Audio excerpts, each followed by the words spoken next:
isi nabuke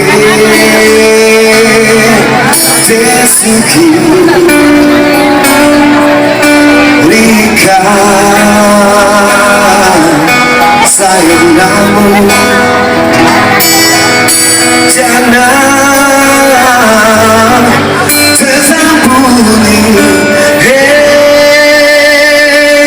malam siliritasi lirang galuku longgabe-gabe palumbang nongende-ende lompaka ondolara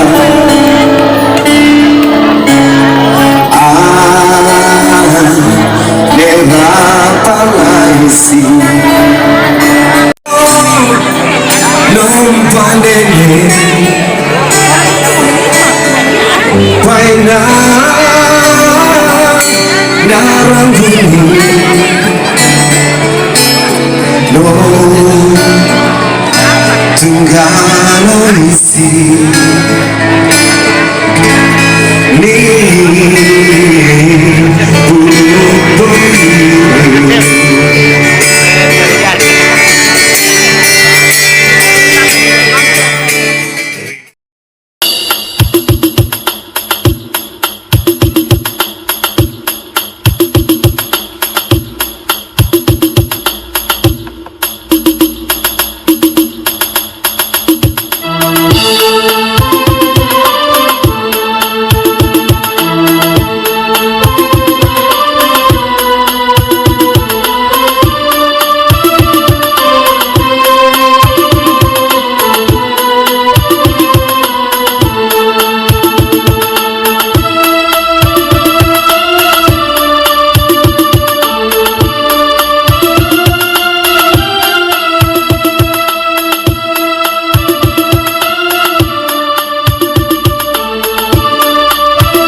umurid dunia waddin. Ashhadu an la ilaha illallah wa ashhadu anna muhammadan abdulladzina amanu dakhulu fis silmi kafatan wa la tattabi'u khutuwati syaitan innahu lakum adu mubin.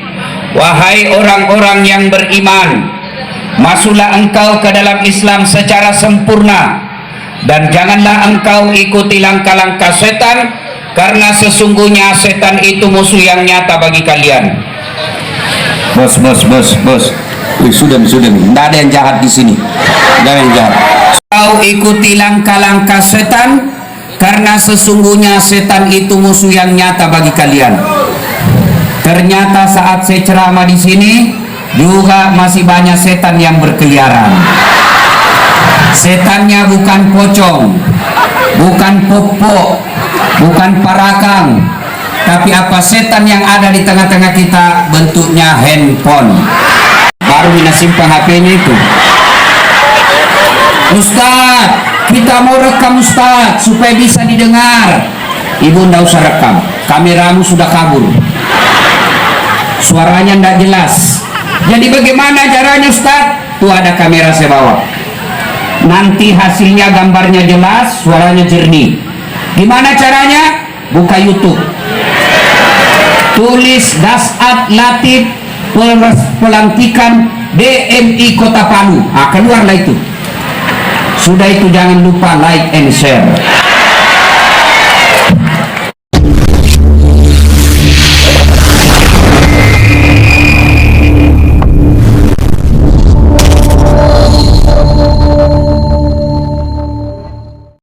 Di lokasi lapangan Watulemu yang terletak di pekarangan kantor Wali Kota Palu. Kita ketemu teman-teman muda di sini.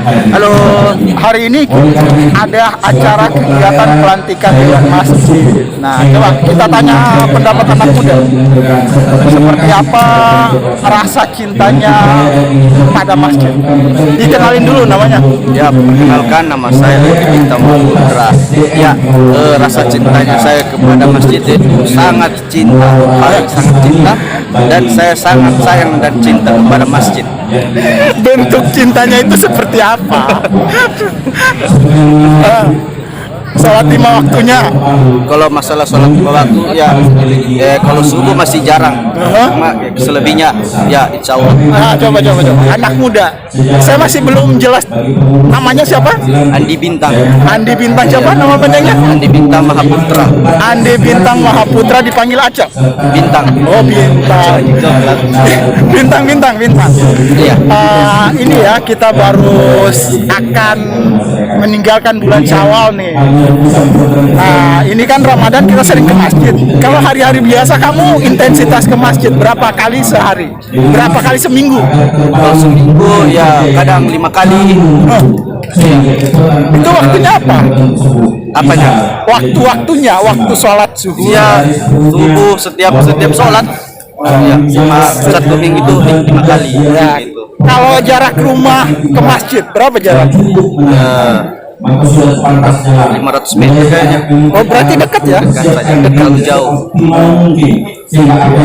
Nah, Bintang. Kalau menurut Bintang anak muda nih, masjid itu semenurut Bintang sepenting apa masjid buat anak muda? Untuk masjid buat anak muda sangat bagus, karena kita bisa mendapatkan ilmu ketika ada kajian-kajian di dalamnya. Dan juga kita bisa berproses juga di dalam, bisa mengenal satu sama lain juga, begitu. Silaturahmi. Ya, silaturahmi. Andi Bintang Mahaputra, terima kasih. Teman mudanya dua teman muda kita lagi ketemu di masjid. Nah, hari ini kita akan meliput kegiatan pelantikan pengukuhan pengurus Dewan Masjid Indonesia untuk wilayah Kota Palu, Sulawesi Tengah. Kita ketemu orang muda hari ini. Boleh dikenalin? Nah, saya Marjan Suhairatala, ngampus di UIN Datu Karama Palu, angkatan 2021, Fakultas Syariah. Temannya? Saya atas nama Parlan. Saya mahasiswa dari UIN Datu Karama Palu tahun 2021. Siap. Posisi kita melaksanakan ibadah sholat zuhur. Coba kita tanya nih, rasa cinta anak muda terhadap masjid. Nih pertanyaannya, intensitas ke masjid seumuran anak muda nih, seminggu berapa kali ke masjid? Oh, yang pasti kalau saya pribadi sih, karena kan tinggalnya di rumah tahfiz. Jadi di rumah tahfiz itu agak ketat di sana. Meskipun tidak sholat di masjid kita, tapi di sana juga jamaah terus di kayak pesantren begitu. Yes. Kemudian, tapi setiap sholat subuh itu wajib ke masjid.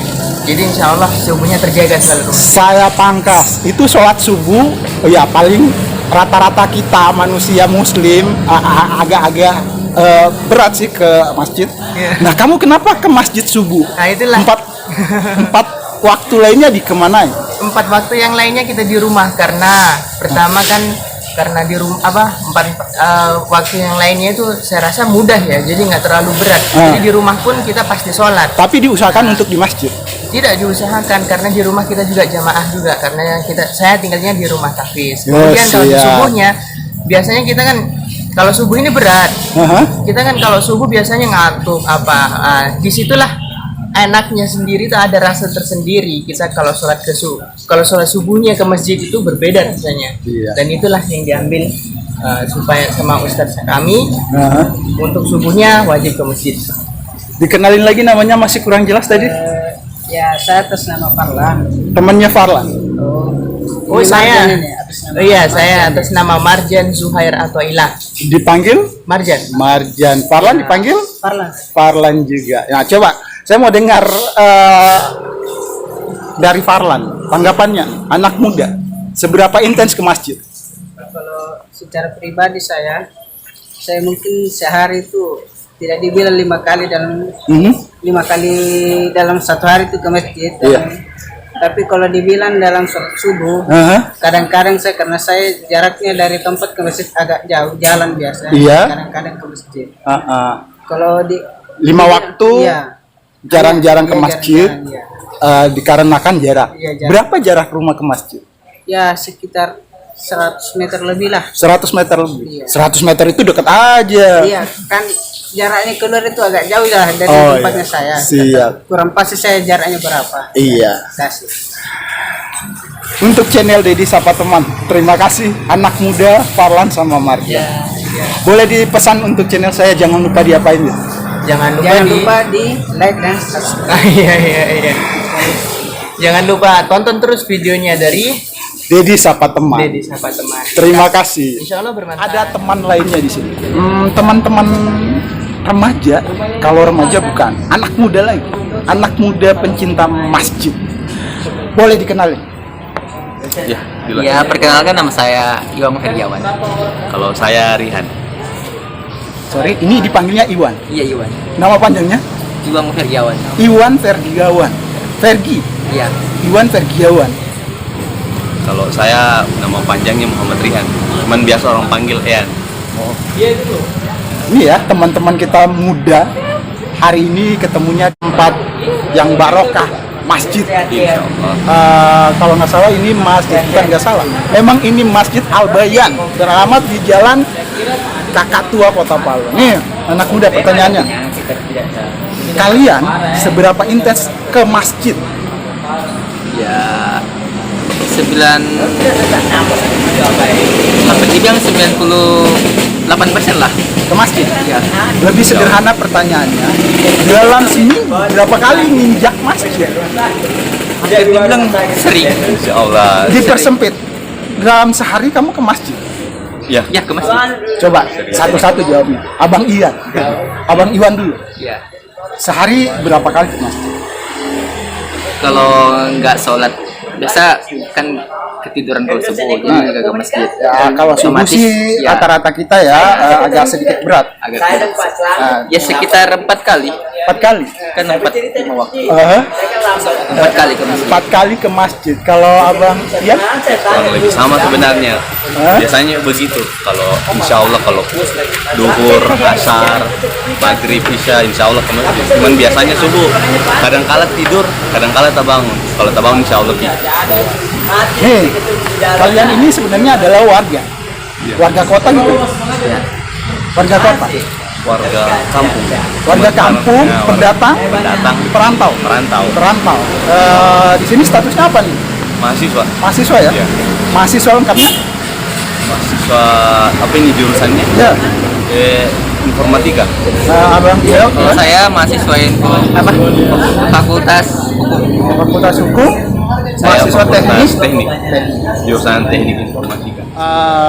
Tanggapan anak muda, masjid ini fungsinya sebagai tempat ibadah benar, sebagai tempat jalin silaturahim betul.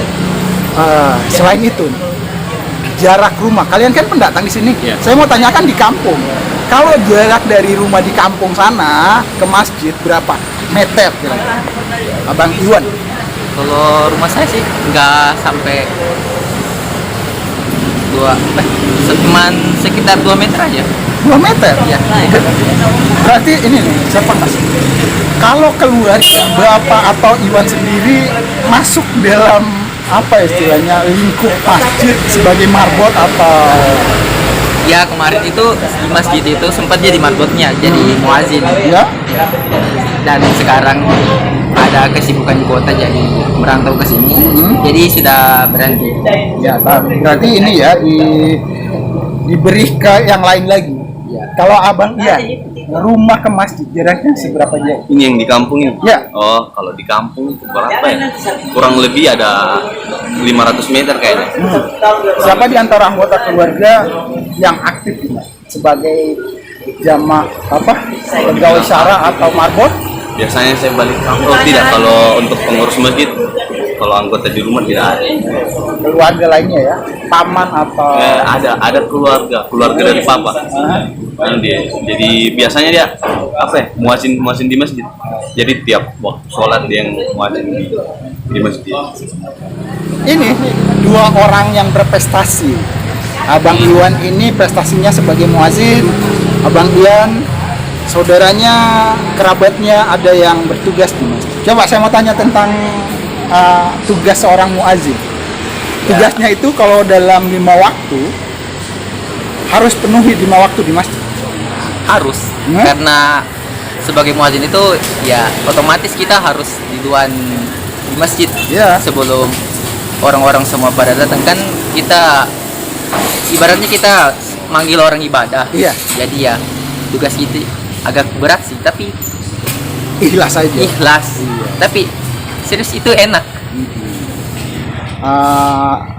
Bang Iwan, Ya. ini selama muazin ada cerita-cerita lucu nggak ini? Maksudnya kalau soal azan, pernah sholat subuh tapi azannya biasa, Pernah, atau pernah sholat zuhur azannya sholat subuh? Ya kemarin kejadian itu pas puasa. Puasa tahun 2019 kalau nggak salah. Iya. Itu kan saya ketiduran di rumah, terus itu lihat jam, cuman saya lihat jamnya itu jarum panjangnya saja, saya lihat udah di lewat 30 dan ternyata jarum pendeknya masih di setengah 3 Ya. mau masuk asar. Iya. Dan kamu sudah azan ke masjid? Saya kira sudah mau lewat asar jam 4.30 dan ternyata masih jam 2.30 ternyata di situ. Terus udah kamu? saya azan, udah sampai di asyhadu alla ilaha illallah. Iya. Pas lihat ada jam di depan masjid itu ada jam, masih jam setengah 3, langsung otomatis berhenti, langsung lari ke WC, tiba-tiba ke WC masjid, datang semua orang, datang satu orang tua, kok langsung diazan? Memang heran semua warga-warga situ. Iya. Hah? Kok langsung diazan? Belum waktunya ya? Belum waktunya masuk asar. Itu ya pengalaman tak bisa dilupakan sih. Iya. Ini Hampir semua orang di rumah itu protes ya? ketawa. Iya, maksudnya ini kejadian luar biasa. Baru kali ini Ya, belum baru kan? waktunya di azan, sudah azan. Nih, Bang Iwan. Itu pengalaman yang terkesan lucu ya. Yeah. Jadinya kayak gimana? Ya, bisa Kalau tentang ilmu azan, kamu belajarnya dari mana? Tutorial atau mendengarkan murotal atau gimana? Kalau masalah belajar azan itu kan saya pernah termotivasi sama teman di kampung. Dia itu apa ya? Dia sudah mulai jago azan begitu. Jadi saya kapan ya bisa seperti dia? Mau azan seperti dia. Jadi saya ada termotivasi untuk belajar azan. Pertama dari diri sendiri, azan kayak buat nada-nada sendiri. Baru itu dengar azan dari ustadz ternama lah, seperti Ustadz Hakim Malik. saling bahanan semua sama Muzamil ya. Belajar dari situ. Dari situ. Jadi digabungkan kemampuan diri sendiri dan nada-nadanya sampai buat dua nada gitu. Beda-beda nadanya. Berarti kamu pencipta dong ini. Maestro azan. Nih Bang Iwan, saya mau tanya tentang ini. Apakah ada waktu-waktu tertentu nada ini yang saya mesti pakai, atau ada waktu-waktu di 5 waktu itu nada ini lagi yang saya mesti pakai? Ya kadang kalau subuh beda, nadanya kalau, lebih membangunkan orang gitu. Lebih lebih strong gitu. Iya. Jangan yang slow biar yang tidur itu bisa semangat bangun lah. Nah kalau subuh asar dulu ya boleh santai-santai aja, yang penting merdu lah. Nah kalau pengalaman Mas Ian lagi nih, Mas Ian, pengalaman kesan atau pengalamannya di masjid, kesan baik atau kesan buruk, coba ceritakan. Pengalaman yang berkesan kayaknya waktu masih kecil ya, waktu umur SMP begitu. Itu waktu masih pernah jadi risma tapi di kampung halaman. Nah itu pengalaman yang lucu. Gimana nih kalau pengalaman yang lucu? Mojok pacaran di WC masjid. Kayaknya lebih ke permainan anak-anak, soalnya biasanya kalau habis maghrib kalau kayak pembina risma tidak ada, itu kita bermain. Jadi biasa main kejar-kejar di masjid, sampai membunuh lampu apa semua. Jadi ya itu kayaknya cuman pengalaman yang berkesan kalau di masjid. Abang Iwan dan Abang Ian, namanya hampir sama nih. Nih, seberapa penting masjid buat kalian anak muda? Mas Abang Iwan dulu. Ya kalau bagi anak muda itu sangat penting sekali, apalagi untuk mengambil suatu ilmu. Kan biasanya itu ilmu-ilmu banyak berada di dalam masjid, dari kajian lah atau dari mana saja. Sebagai tempat silaturahmi juga, karena kita ketemu dari teman-teman kampus juga di situ, masjid. Apa lagi? Dan lain-lain gitu. Ya dan lain-lain lah. Nah, setanggapannya Mas Ian, masjid ini fungsinya banyak. Kalau menurut Mas Ian apalagi fungsinya? Selain tempat beribadah, kayaknya memang masjid juga harus difokuskan kayak tempat musyawarah atau apa ya, karena memang tempat suci kan. Jadi sebenarnya banyak tempat masjid juga bisa dipakai untuk tempat mengajar, tempat belajar mengaji, ilmu agama. Ya banyak loh. Nah ini nih, saya mau tanya, kalian kan anak muda nih, pernahkah ada di pikiran atau kepikiran saya mau jadi imam masjid saja atau pengurus masjid saja? Ada nggak terlintas di pikiran seperti itu?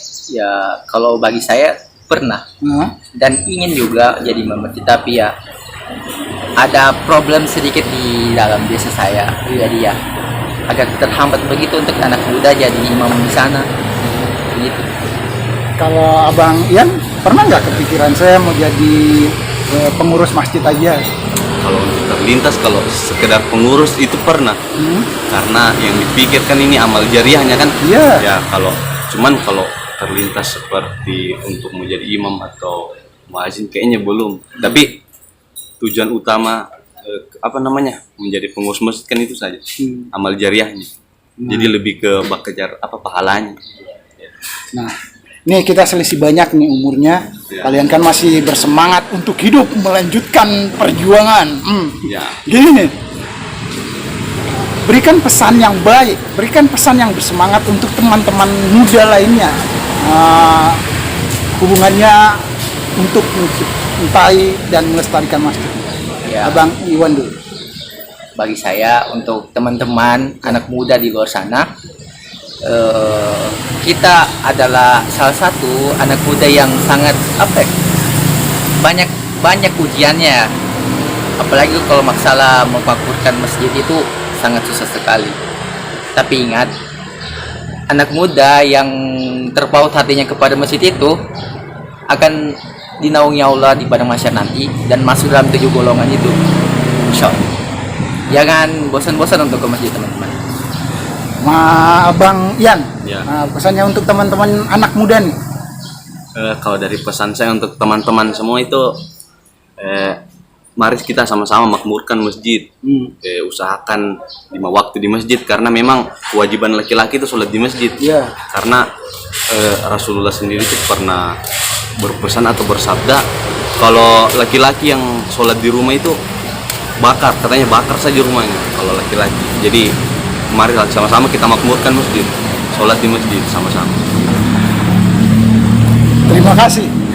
Komentar-komentar penting, bermanfaat, anak muda, Iwan dan Ian. Terima kasih ya.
Tapi yang bisa membuat kamu mati kafir, kasihan kita ini orang Indonesia. 88% di Indonesia orang Islam. Kita pemilu yang akan datang tidak ada lagi uang sogok. Bukan berarti ayat ini juga sangat penting dan rasa-rasanya susah diterima akal. Jangan kamu mati, berarti mati kau yang atur. Ya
اللهم صل على سيدنا محمد القلوب ودوائها وعافية الأبدان وشفيها ونور الأبصار وديائها